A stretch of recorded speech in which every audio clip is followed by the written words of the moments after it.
오늘 말씀의 제목은 하나님의 백성은 누구인가? 두 번째 시간입니다. 우리가 지난주에도 하나님의 백성이 누구인가 라는 것을 서론으로 살폈다면 오늘은 하나님의 백성은 누구인가 두 번째 시간으로 그 말씀을 좀 더 구체적으로 여러분과 함께 나누기로 합니다. 누가복음 9장 57절부터 62절을 보면 예수님을 따르는 제자가 어떠해야 하는지, 예수님을 따르는 제자는 어떠한 모습이어야 하는지에 대한 예수님의 말씀이 나옵니다. 특별히 이 말씀을 보면 세 명의 사람들이 예수님의 제자가 되기 위해서 예수님 앞으로 나와요. 그리고 한마디로 자신들이 이제 예수님의 제자가 되겠다고 자청합니다.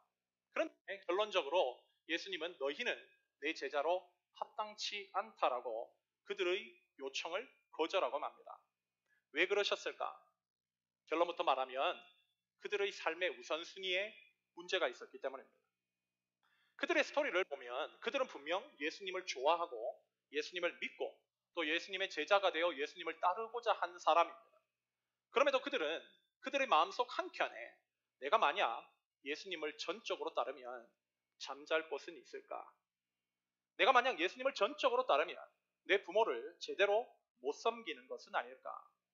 내가 만약 예수님을 전적으로 따르면 이제부터는 내 가족과 즐거운 시간을 못 보내는 것은 아닌가? 예수님을 따르면 어떠한 손해를 봐야 한다라는 그런 부담감이 예수님을 전적으로 따르는데 그들에게 주저함으로 작용해요. 예수님은 그들의 주저함을 아시고 너희가 내 제자가 되려면 그런 고민부터 하나님께 맡기고 나를 따라야 해. 내가 너희의 삶의 가장 최우선순위가 되어야 해 라고 말씀하십니다. 그럼에도 그들은 자신에게 있었던 그 조금의 부담감, 주저함을 내려놓을 수 없어서 결국 예수님의 제자가 될 수 있는 그 특권을 잃어버리고 말아요. 저는 이런 모습을 보면서 참 오늘날의 신앙인들과 똑같다는 생각을 많이 하게 됐습니다. 여러분 그렇지 않습니까?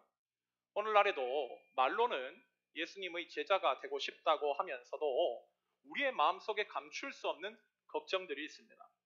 즉 그 걱정들은 내가 예수님을 따라도 내 집은 남들보다 좋아야 하고, 내가 예수님을 좋아하지만 예수님보다 내 부모가 더 중요하고, 예수님을 믿고 영생을 선물로 받고 싶지만 자기 남편, 자기 아내, 자기 좋아하는 사람들과 시간을 보내는 것이 좋기에 이것들을 내 삶의 최우선 순위에서 예수님보다 더 낮은 곳으로 내려놓기에는 부담감을 가지고 있다는 거예요. 예수님은 그런 자들에게 누가복음 9장 62절을 통해 손에 쟁기를 잡고 뒤를 돌아보는 자는 하나님 나라에 합당하지 않다고 말씀합니다.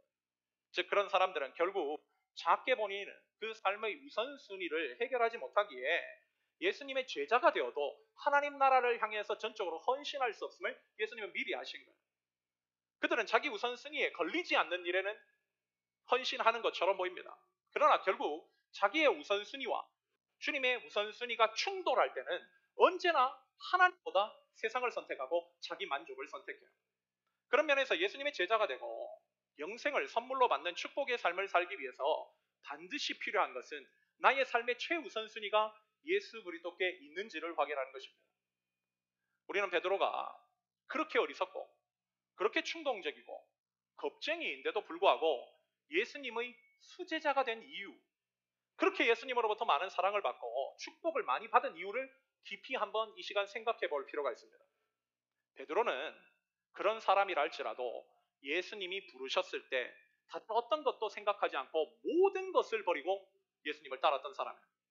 가족도 버리고 자기 자녀도 버리고 심지어 자신의 생계를 감당하게 하는 그물도 버리고 자신의 삶의 최우선순위를 예수님의 부르심 앞에 드립니다. 한 번은 그의 장모가 열병이 걸려 죽을 지경에 누워 있었습니다. 예수님은 베드로 장모가 열병에 걸려 눕게 되자 그가 요청하지도 않았는데도 불구하고 그의 장모 집으로 본인이 직접 찾아가셔서 그녀의 병을 고쳐주셨어요. 왜? 먼저 그의 나라와 의를 구하는 자들 가운데 하나님께서 그 모든 것들을 더하신다라는 그 약속을 지키신 하나님이심을 보여주시기 위해서였습니다. 그랬기에 베드로가 구하지 않았음에도 불구하고 그의 가정의 필요를 미리 아시고 그의 장모의 병을 치료해 주셨던 거예요. 만약 베드로가 예수님을 따르지 않고 장모 곁에 살면서 장모 중병에 걸려 있었을 때 그가 곁에 있었다는 이유만으로 장모의 병을 해결해 줄 수 있었겠습니까? 사람들은 본인이 해결할 수 없는 문제를 만나지 않고서는 본인이 원하는 행복이 본인의 힘으로 지켜질 수 있다고 생각합니다.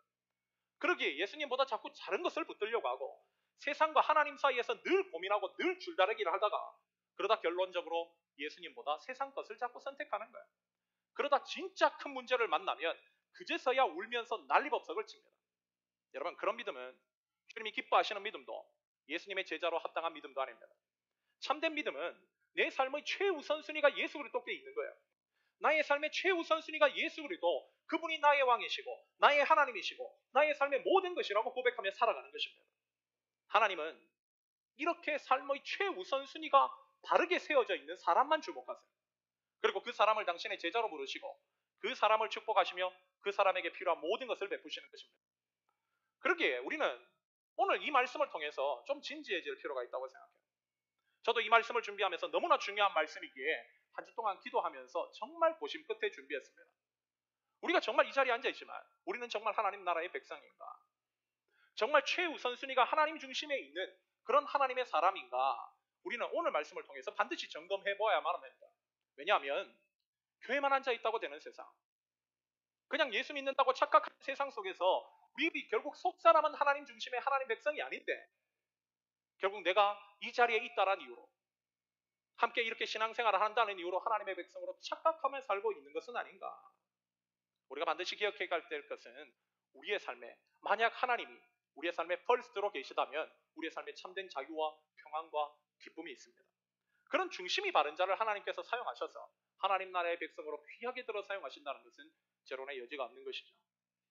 오늘 본문은 지난주 말씀에 이어서 이스라엘이 하나님 나라 백성으로서 시내산에서 하나님 나라 건국식을 하는 장면이에요. 특별히 오늘 본문에는 하나님 나라의 법이라고 할 수 있는 10계명을 하나님께서 이스라엘에게 주시는 장면입니다.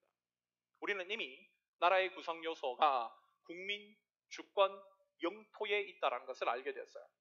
이 나라의 3요소가 있을 때 나라는 이루어지는 것입니다. 그리고 이것에 더해서 이 3요소가 각자의 자리에서 어떤 역할을 하는지 또 그 자리에서 어떤 기능을 해야 하는지를 명시해 놓은 것이 바로 법이라는 거예요. 다시 말해 오늘 이 10계명이 선포된다고 하는 것은 하나님 나라의 근간이라고 하는 하나님의 왕이 바로 왕이신 하나님이 누구시고 그분의 백성이라고 하는 자들이 그분을 어떻게 섬겨야 하며 또 그분의 백성들은 다른 백성들, 즉 그분 옆에 있는 바로 하나님의 백성이라고 하는 그 형제 자매들과 어떤 관계를 맺어야 하며 또 하나님의 백성들은 물질에 대해서 어떤 태도를 가져야 하는지 그것을 하나님 나라의 법으로 명시해 놓은 것이 10계명이라는 것입니다. 만약 자신이 입으로 나는 하나님 나라의 백성이야 라고 자처해도 이 10계명 안에 담겨있는 신앙의 정신이 그 사람의 삶을 통해 드러나지 않는다면 그는 하나님 나라의 백성일 수 없죠. 그 사람은 이스라엘 공동체에서 쫓겨나든지 아니면 하나님께서 이스라엘 공동체를 떠나든지 둘 중 안에 하나일 것입니다. 사실 구약시대의 이스라엘은 BC 586년을 마지막으로 역사 속에서 사라지고 말아요. 왜? 바로 이 10계명 정신을 그들의 삶에서 그들이 버렸기 때문입니다. 그런 면에서 이 10계명 정신은 하나님 백성의 운명을 자욱해 하고 하나님의 임재 유무를 가능케 하는 무엇보다도 중요한 정신이었던 거예요. 오늘 우리는 시간 관계상 이 10계명 전체를 다루지는 못합니다.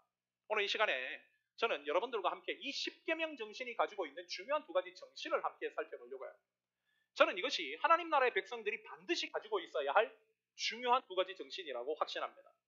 아무리 자신이 혈통적으로 아브라함의 자손이라고 해도 자신이 아무리 혈통적으로 기독교 집안에 태어나 침례 세례를 받았다 할지라도 그런 자들이 성경은 하나님 나라의 백성이 아니라 이런 중요한 신앙의 정신을 품고 살아가는 자들이 하나님 백성이라고 성경은 분명히 말씀하고 있어요. 그렇다면 오늘 본문을 통해서 하나님께서 말씀하시는 하나님 나라의 백성의 특징이 무엇인지 오늘 말씀을 중심으로 여러분과 두 가지로 함께 묵상해보고자 합니다. 첫째, 하나님 백성은 하나님을 두려워하는 자들입니다. 하나님 백성은 하나님을 두려워하는 자들이에요. 오늘 보면 16절이 그런 하나님의 백성들의 태도를 너무나 잘 묘사해주고 있는데 여러분 함께 19장 16절을 한 목소리로 함께 읽도록 하겠습니다. 출애굽기 19장 16절입니다. 함께 읽겠습니다. 시작. 그때 날 아침에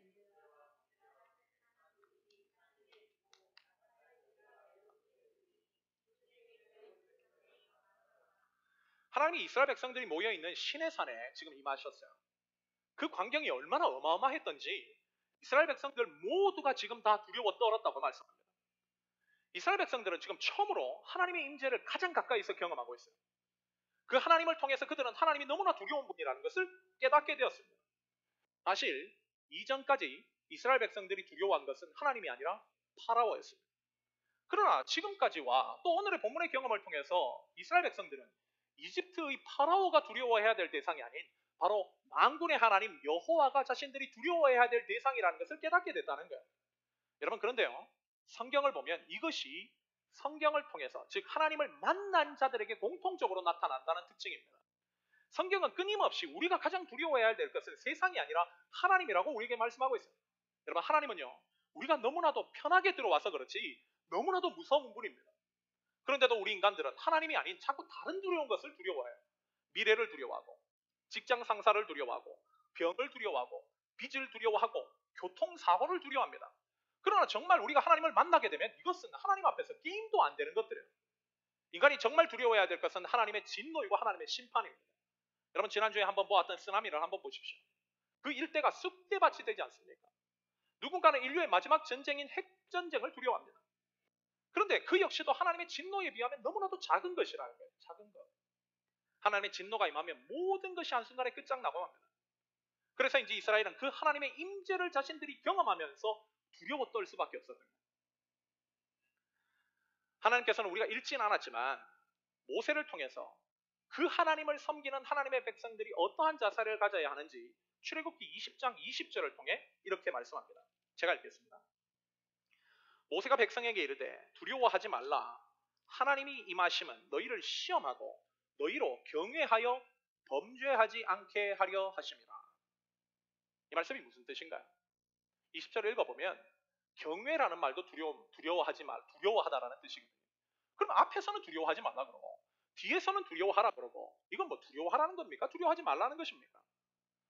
특별히 첫 번째 두려워하지 말라라는 말씀의 뜻은 지금 이스라엘이 하나님의 그 엄청난 시내산의 임재하심 앞에서 너무나 두려워서 벌벌 떨고 하나님의 말씀도 듣지 않고 막 그냥 떨고만 있으니까 하나님께서 얘들아 괜찮아 안 죽어 지금은 떨 때가 아니라 내 말 들어야 될 때야 그렇게 하시는 말씀이 두려워하지 말라는 뜻이에요. 그러나 두 번째 20절 하반절에 나오는 경외는 두려워하라는 것입니다. 누구를? 하나님을. 왜? 그래야 너희가 범죄하지 않기 때문에.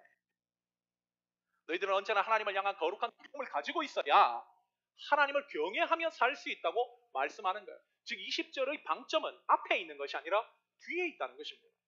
즉 우리 신앙에서 하나님 앞에서 성결하고 거룩한 삶을 살려면 반드시 하나님을 두려워하고 경외하는 태도가 필요하다는 거예요. 그런데 요즘을 한번 보십시오. 요즘 성도들이 하나님을 두려워합니까? 하나님이 무섭습니까? 하나님을 경외하시나요? 많은 사람들이 하나님에 대한 비상적인 지식만 가지고 있을 뿐 자신의 삶에서 하나님이 참으로 두려워해야 될 뿐이라고 여기지 않습니다.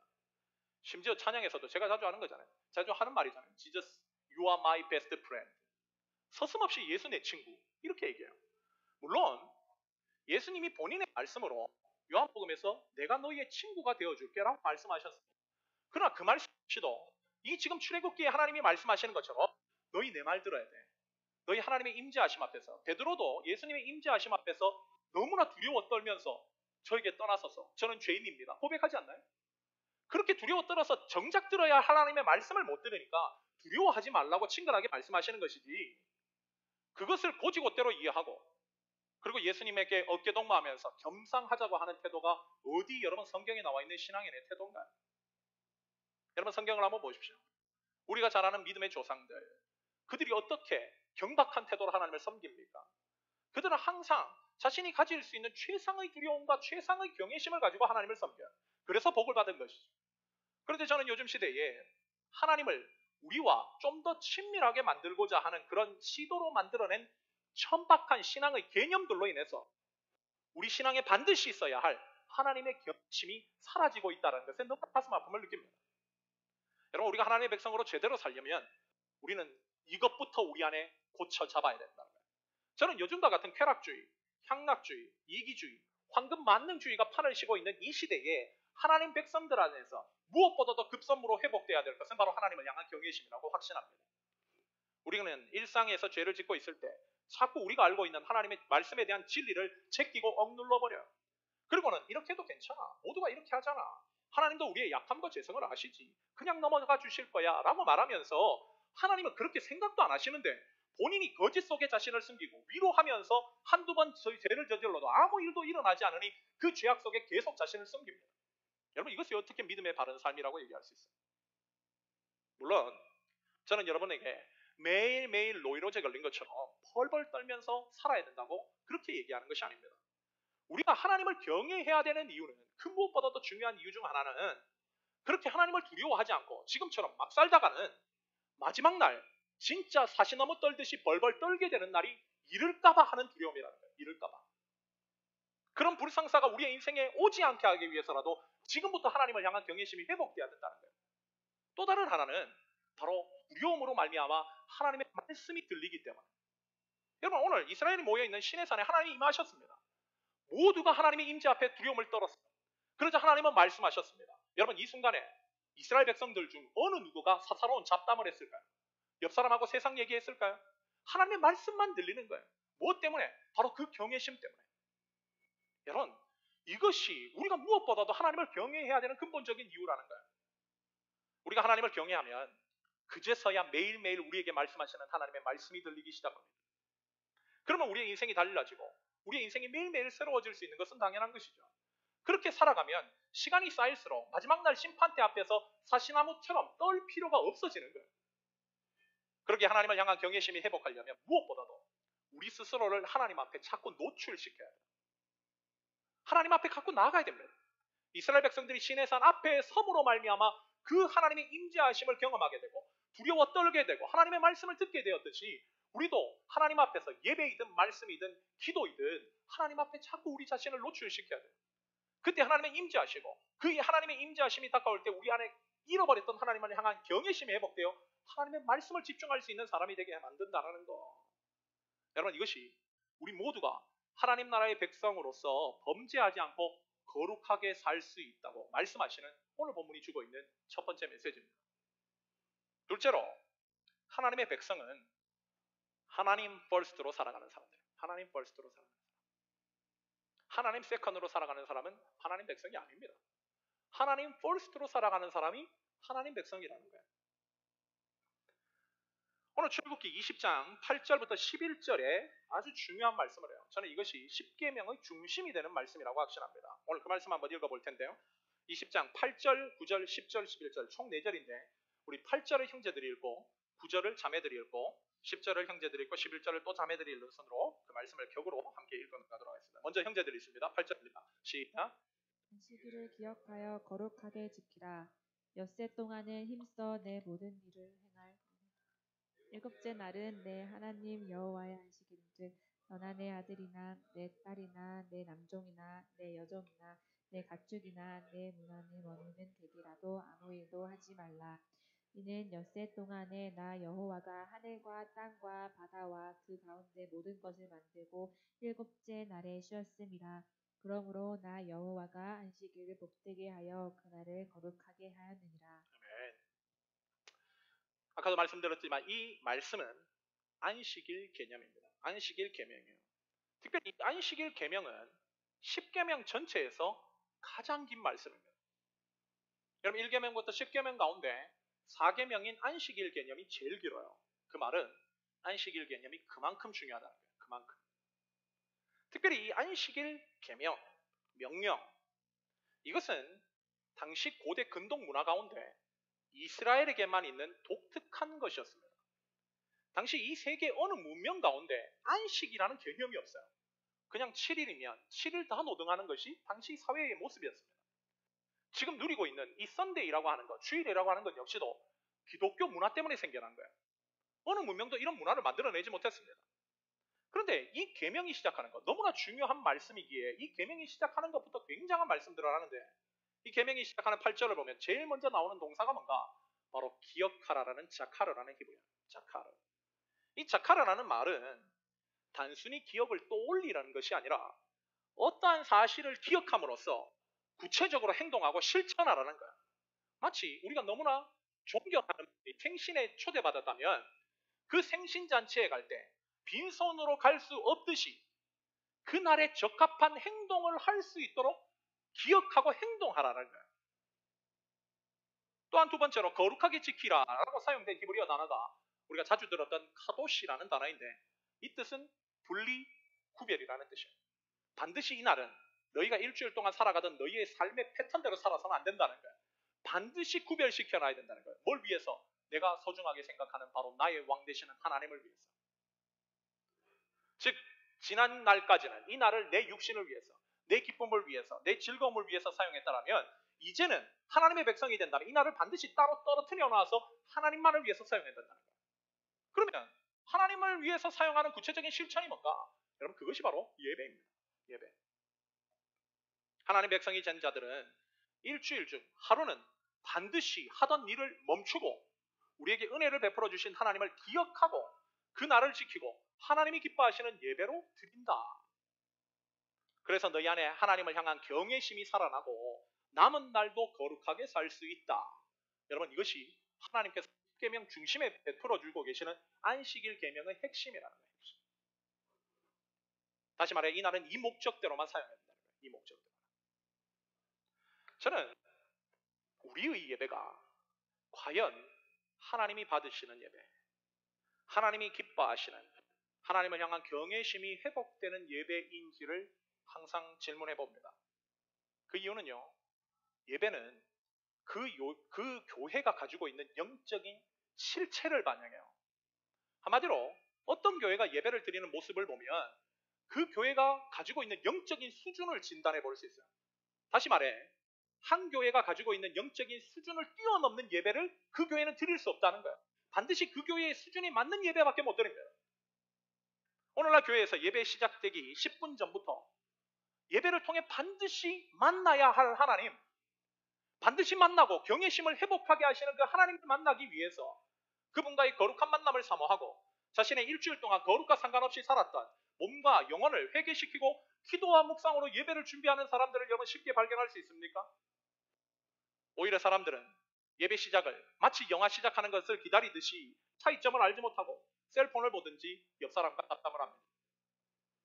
또한 예배 시간에 조는 것, 뭐 이런 거는 우리 교회는 잘 없는 것 같아요. 다른 생각을 하는 거. 인간은 육체를 가진 인간이기에 한 주간의 삶이 너무 피곤하면 저는 예배 시간 졸을 수 있다고 생각해요. 멍할 수 있다고 생각합니다. 그런데 그런 일이 한두 번이 아니라 반복적으로 같은 예배 시간에 계속 되풀이되고 있다면 그건요 육체의 문제가 아니라 영혼의 문제예요. 그 사람의 영혼이 지금 심각하게 병들어가고 있다는 증거입니다. 여러분 사람의 유일한 희망이 뭔가요? 여러분 뭐가 여러분의 희망입니까? 그리스도인들에게는요 하나님을 만나는 게 우리의 유일한 희망이에요. 이 예배를 통해서 하나님을 만나지 못한다면 이 예배의 모든 여러분 헌신과 수고는 헛것이 되고 맙니다. 인간이 아무리 교회에 오고 성도를 만나고 성경을 읽어도 본질적으로 그가 하나님을 만나지 못했다고 한다면 그의 삶의 본질적으로 바뀌어지는 것은 아무것도 없습니다. 나의 변화, 나의 회복, 나의 삶이 더욱더 아름다워질 수 있는 유일한 길은 하나님을 만나는 거예요. 하나님을 만나는 거. 여러분 이것은 예배가 가능케 하게 합니다. 예배가 바로 그것을 가능케 하는 통로라는 거예요. 여러분 구약의 제사를 한번 묵상해 보십시오. 이제 출애굽기 20장 이후로부터 이제 구약의 제사에 대해서 나오기 시작할 것인데 구약의 제사는 우리가 반드시 드려야 할 바른 예배의 모형, 프로토타입이에요. 이것이 바로 하나님 모델링이 된다는 거예요. 구약의 예배를 보면 하나님께서는 예배 나올 때 흠없는 제물을 가지고 나오라고 말씀하세요. 여러분 흠없는 제물이 뭔가? 바로 내가 가장 아끼는 제물이에요. 지금으로 치면 우리의 애완견을 가지고 나오라는 거예요. 가족처럼 데리고 있는 개, 고양이 그거 가지고 와서 잡으라는 것입니다. 누구를 위해서? 내 죄를 위해서. 그 짐승에게 내 죄를 안수하여 전가시키고 그 짐승을 여러분 처참하게 죽이는 거예요. 피가 튀겠죠. 그 짐승이 여러분 저의 눈을 보면서 울부짖겠죠. 왜 내가 죽어야 하는지.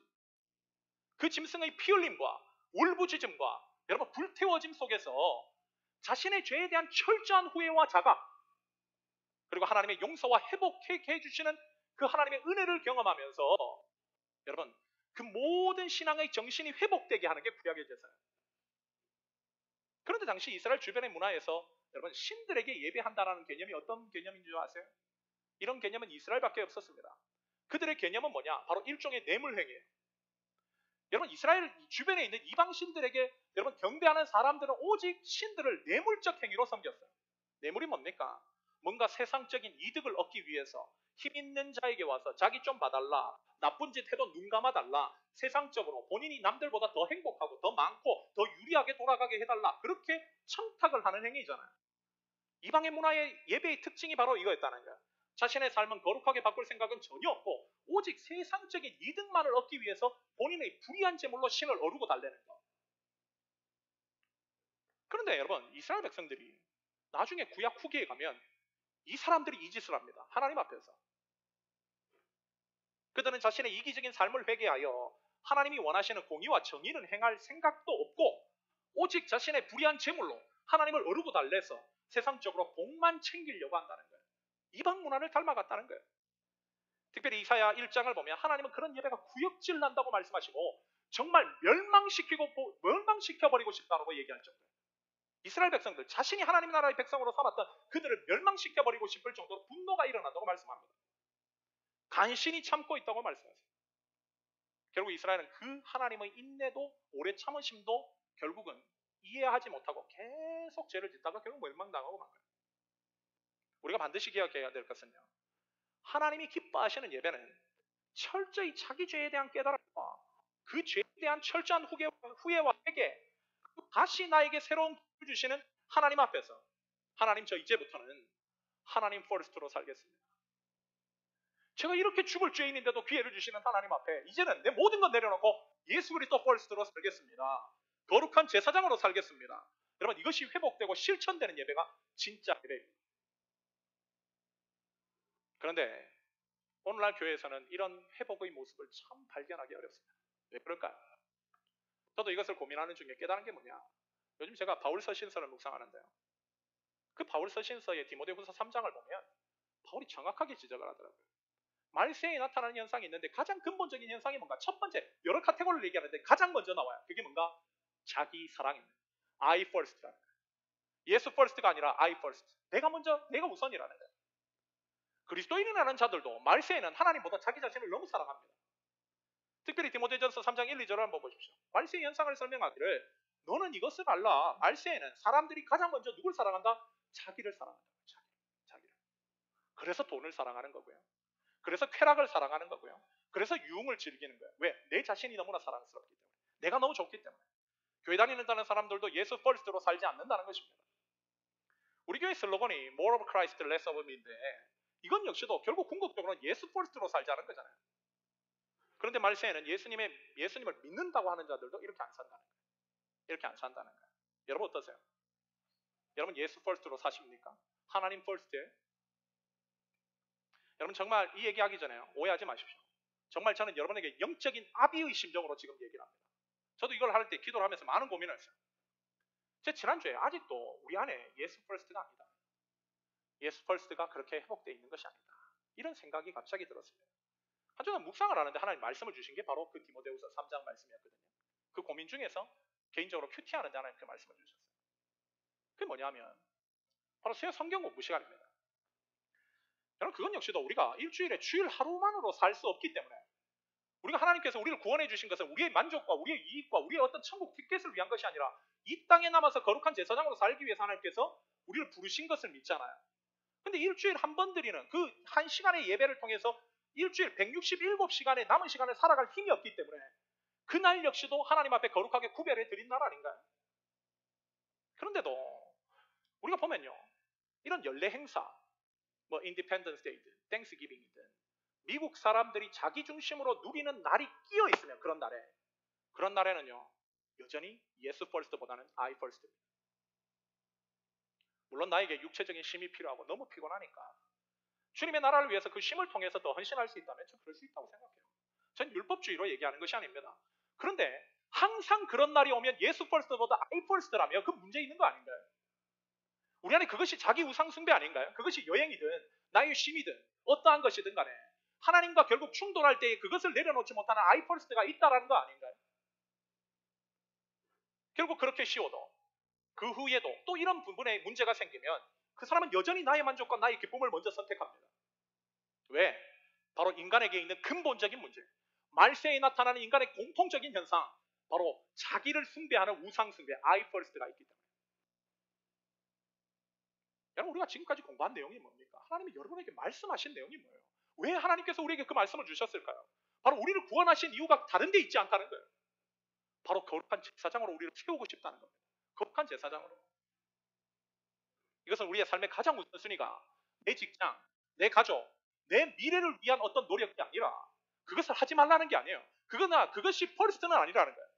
그것이 세컨드가 되게끔 하고 서드가 되게 하라는 거예요. 너에게 퍼스트는 제사장적인 삶이라는 거예요. 제사장. 이를 위해서 우리가 다른 사람보다 나은 것이 없는데도 불구하고 예수 그리스도의 십자가의 고귀한 피로 우리를 구원해 주신 것 아닙니까? 그런데도 여전히 우리는 내 직장보다 내 교회가 못해요. 직장은 그런 날이 끼어 있어도 갑니다. 그런데 교회는 안 가요. 여러분, 만약 제가 제사장인데 예배가 있는 날 제 어떤 육신적인 만족을 위해서 교회를 비우면 여러분들은 어떻게 생각하실까요? 하나님은 어떻게 생각하실까요? 바로 쫓겨나지 않을까요? 왜? 제사장이기 때문이잖아요. 근데 우리는 하나님께서 우리 모두가 제사장이라고 하는데 왜 그 날을 우리가 하나님께서 소중하게 주신 날을 소중하게 지키지 못할까요? 여러분, 구원은요 그냥 주신 게 아니에요.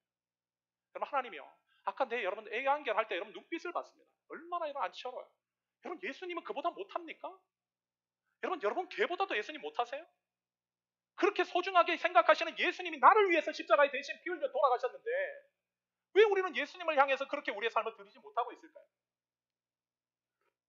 현대 교인들은 하나님으로부터 구원만 챙기려고 할 뿐 하나님 앞에 자기의 삶을 헌신하지 않습니다.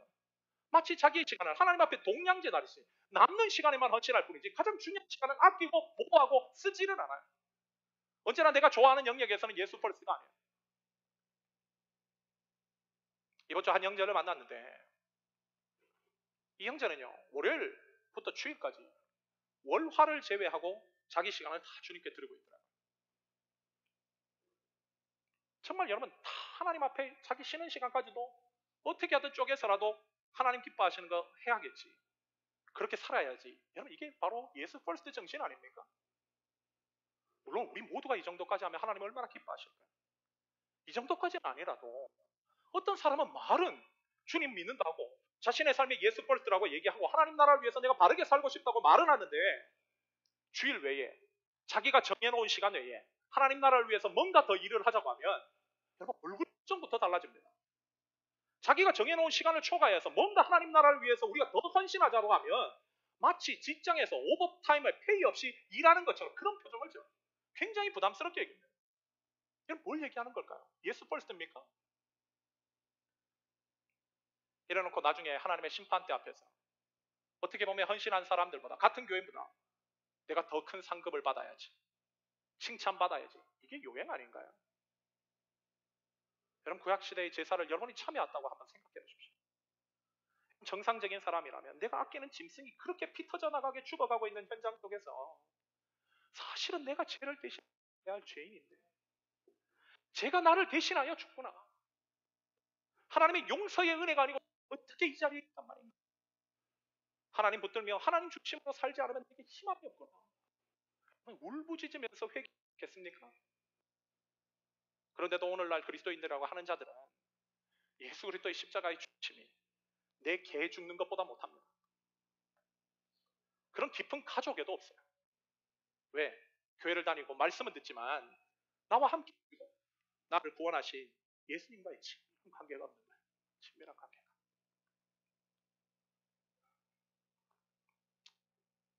다시 말해 예수님은 그렇게 살아가지 않는 거예요. 그렇게 수없이 많은 예배를 드리면서 예수가 사랑이 아닌 거예요. 사랑의 대상이 아닌 거예요. 여전히 자기 사랑과 자기 만족이 우선입니다.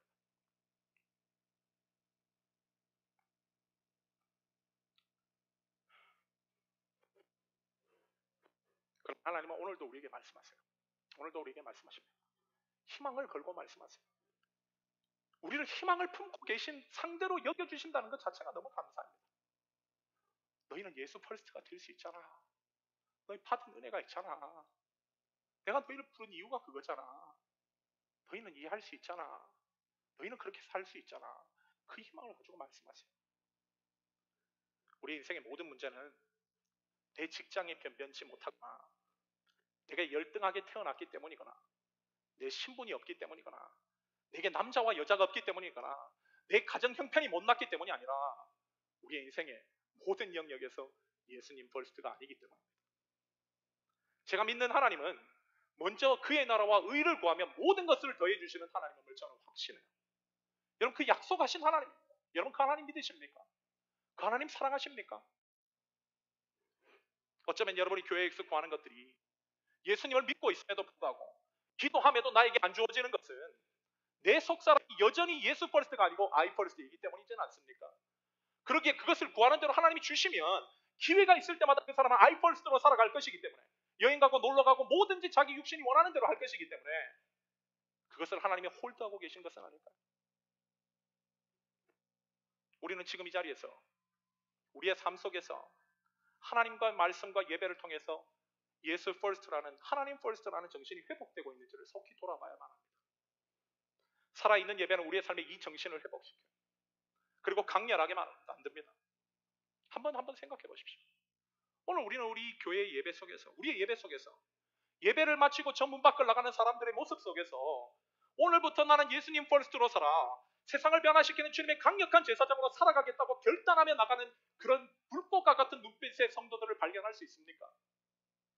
예배를 통해 하나님과의 나의 잘못된 관계를 발견하고 자신의 죄를 너무나 참회하며 예배가 마쳤음에도 불구하고 예배당 구석에 앉아서 혼자 눈물로 통해하는 그런 성도들을 만날 수 있습니까?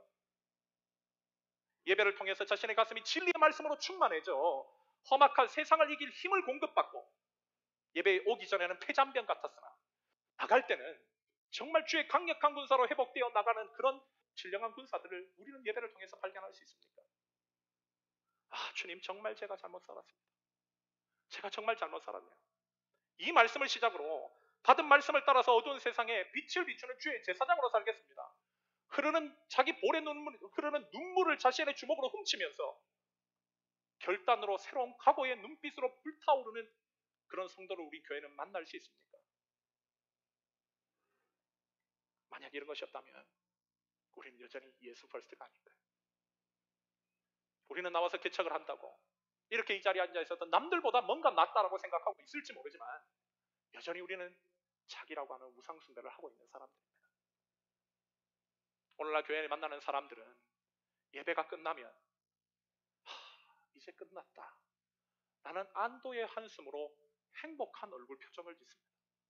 여러분 그것이 진짜 행복일까요? 여러분 그런 행복이 정말 하늘로부터 주어진 행복일까요? 여러분 그런 행복은 자신을 진정으로 변화시키지도 못하고 만족해도 못합니다. 그들 중 하나님 앞에서 정말 태반이 예배드린다 할지라도 자신에게 무엇을 말씀해 주는지 말씀도 듣지 못하는 사람들, 이런 예배가 드려지는 것이 이 땅에 수만이 된다 할지라도 하나님은 그 예배 안 받으십니다. 우리는 우리의 삶이 하나님 백성 되게 하고 그 백성으로서 축복받게 하는 삶이 무엇인지 오늘 말씀을 통해 말씀하시는 하나님의 백성을 분명히 들어야 돼요. 하나님 백성의 특징이 뭡니까? 바로 하나님을 경외하는 자들이에요. 하나님을 두려워하는 자들입니다. 자신의 삶에서 하나님을 너무나 두려워하게 하나님 말씀하시면 듣는 자들. 또한 하나님의 백성들의 특징이 뭡니까? 바로 자신의 삶에 하나님 퍼스트라는 정신이 살아나는 사람. 예수 퍼스트라고 하는 흔적이 분명히 살아있는 사람. 여러분 이 사람이 하나님 백성입니다. 그 사람을 하나님께서 기쁘시게 여기셔서 그의 삶을 축복하시고 영원한 생명을 허락하신다는 것. 이것은 재론의 여지가 없는 것입니다. 오늘 접수가 모든 새로운 교회 성도님들, 이런 하나님의 백성들의 분명한 흔적을 가지고 있는 하나님의 백성으로 우리 모두를 하나님 초청하고 계십니다. 하나님이 여러분에게 기대하고 계십니다. 그 십자가의 사랑을 깨달을 수 있는 믿음을 가지고 있다고 확신하시기에 우리에게 다시 한번 예수 퍼스트, 하나님 퍼스트의 정신이 살아있는 성도가 될 것을 우리에게 요청하시고 초청하고 계세요. 오늘 여기 있는 모든 분들은 바로 이 정신에 아멘으로 화답할 수 있는 삶을 사셔서 하나님 주시는 은혜와 인도하심, 보호하심과 그 축복 속에서 풍성하게 이 땅에서 거룩한 제사장으로 하나님께 영광을 올려드리는 거룩한 백성들 되시기를 예수님의 이름으로 간절히 축원합니다. 우리 다 같이 한번 기도합시다.